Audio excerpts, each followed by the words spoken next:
Hey guys, Dr. Kory here. We're going to go over testing today, okay? So we do a lot of virtual coaching in our clinic. Probably 20% of our practice is all virtual. So we do a lot of testing, right? That's the best way to assess a patient when they're in California versus being able to come into the clinic. So we do a lot of different tests, whether it's food allergies, toxins, mycotoxins, OAT, which is a acidic type test, hormonal tests. I mean, we do a lot. So today we're going to cover food allergies, okay? Because that's it's a big one. Especially, as people go through the NutriClean system during that lose phase, they start feeling better, okay? Because we've removed a lot of the allergens, body feels better. And then as we bring and introduce foods back, you may notice a little bit of bloating, may notice some discomfort, and that is usually indicative of a food allergy, okay? So symptoms, let's go through some just basic symptoms of food allergies. In the kids, a lot of like behavioral-based stuff, ADHD, cognitive, fatigue, chronic fatigue, depression. Usually when you see that in kids, more than likely a food allergy at that point. GI stuff, a lot of bloating, so a lot of distension. If you eat even could be broccoli, you distend a lot, and we've already gone through, making sure digestive enzymes, all those things are present, but yet we're still bloating. More than likely we have an allergy to it, okay? So irritable bowel, all of those things are indicative of an allergy.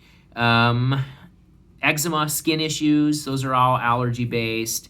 And then obviously any kind of throat, hoarseness, a lot of itchiness, those types of things are signs of food allergies. So what do we do? A couple different options. Okay, so we've got a couple different tests that we can deliver. One being an IgE, which is going to be more acute-based, meaning you eat shellfish and you get hives, okay? And we're trying to figure out, is it the shellfish or is it something else you've had? That would be a good test for that. It would pick up that IgE or that acute response and really pinpoint what food.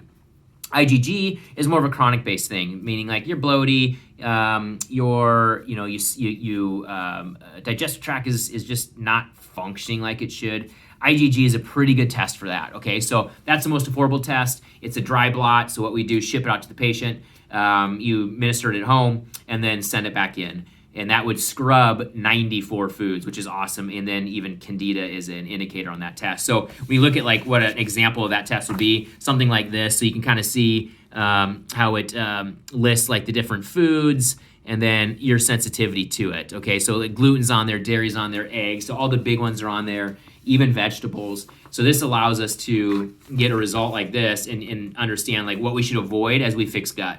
Okay, so to keep you from bloating and remove the burden from the system so that we can heal faster, okay? That's why I love these types of tests.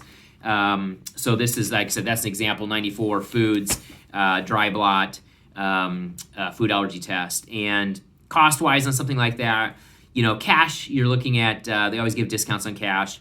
You're looking right about $200 for something like that. I think it's $225. And we're working with the vendors trying to understand what that looks like to submit into insurance, diagnosis codes, things like that. So for some of you that might have insurance that covers, you could call, verify if insurance covers, and then obviously it would be whatever that copay would look like. So some insurances do, some don't. So you're gonna have to kind of figure that one out. But let me know. Definitely a beneficial thing for those, like I said, that are struggling with bloat, struggling with digestive stuff. So we can kind of pinpoint things and really identify what we need to remove. So that is the food allergy test. And believe it or not, food allergies are a pretty common thing that we deal with in the clinic.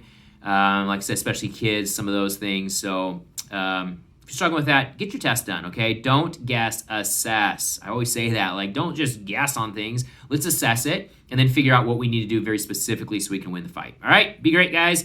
And that is food allergies.